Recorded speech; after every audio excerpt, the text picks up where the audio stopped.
सोलापूर गोवा विमानसेवा शुभारंभच्या कार्यक्रमातून म्हाडाचे खासदार धैर्यशील मोहिते पाटील आणि भाजपचे विधान परिषदेचे आमदार रणजितसिंह मोहिते पाटील यांनी काढता पाय घेतलाय।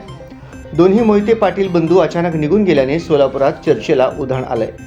भाजपने निमंत्रण पत्रिकेतून आमदार रणजितसिंह मोहिते पाटील यांचे नाव वगळले होते, मात्र तरी देखील सोलापूर गोवा विमानसेवा शुभारंभ कार्यक्रमास आमदार रणजितसिंह मोहिते पाटील आणि खासदार धैर्यशील मोहिते पाटील हे उपस्थित होते।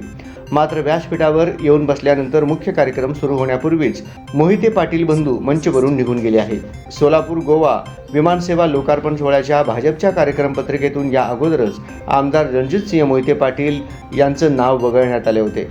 मात्र कार्यक्रम सुरू होण्यापूर्वीच मोहिते पाटील बंधू हे अचानक भर कार्यक्रमातून निघून गेल्याने सोलापुरात चर्चेला उधाण आले आहे। दरम्यान पालकमंत्री जयकुमार गोरे यांनी देखील रणजितसिंह मोहिते पाटील आणि खासदार धैर्यशील मोहिते पाटील दोघांचा नामोल्लेख टाळलेला पाहायला मिळाला। भाजपचे विधान परिषदेचे आमदार रणजितसिंह मोहिते पाटील यांनी लोकसभा निवडणुकीत महाविकास आघाडीचं काम केलं असा आरोप त्यांच्यावर वारंवार करण्यात आलाय। ते या निवडणुकीदरम्यान धैर्यशील मोहिते पाटील यांना साथ देताना देखील पाहायला मिळाले होते। माळशिरसचे माजी आमदार राम सातपुते यांनी यापूर्वीही रणजितसिंह मोहिते पाटलांवर गंभीर आरोप केले होते, मात्र भाजपने आतापर्यंत त्यांच्यावर कारवाई केली नाही। काही दिवसांपूर्वी मंत्री चंद्रशेखर बावनकुळे यांना मोहिते पाटलांवरच्या कारवाईबाबत प्रश्न विचारण्यात आला होता। त्यावेळी बावनकुळे हा वरिष्ठ पातळीवरील मुद्दा असल्याचं म्हणाले होते। वरिष्ठ पातळीवर चर्चा करून कारवाई केली जाईल असंही त्यांनी स्पष्ट केलं होतं।